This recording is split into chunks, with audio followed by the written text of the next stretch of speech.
Анан ошондо 10В класстын окуучуларын 2 класска бөлүп койсом болобу? 2 Болот. класска таркап кетиптир да. Ал үчүн мынакей академический класска киресиз. Мисалы 10В жок турабы, 3-чү. Ооба. Алга киресиз, окуучулар редактировать басасыз. Баскандан кийин, мисалы мен биринчи баланы айтайын, Анарбаев Айболот кайсыл класска кетти? Ал эме 2 класска бөлүнүптүр да эжеке. Азыр ошону такташым керек болуп атат. Мисалы мен ушул Анарбаев Айболоттун ушул мисал менен көрсөтө кетейин.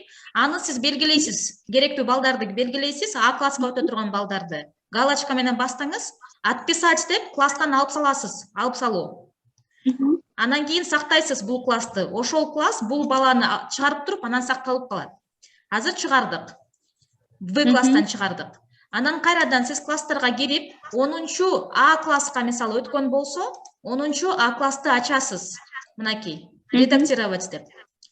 Ачкандан кийин жанагы баланы сиз галочка менен белгилеп туруп, кошууну басасыз, записать деп.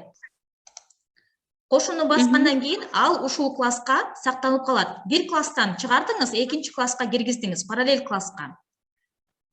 Түшүнүктүү болду, кантип кылышты буну? Ооба, мен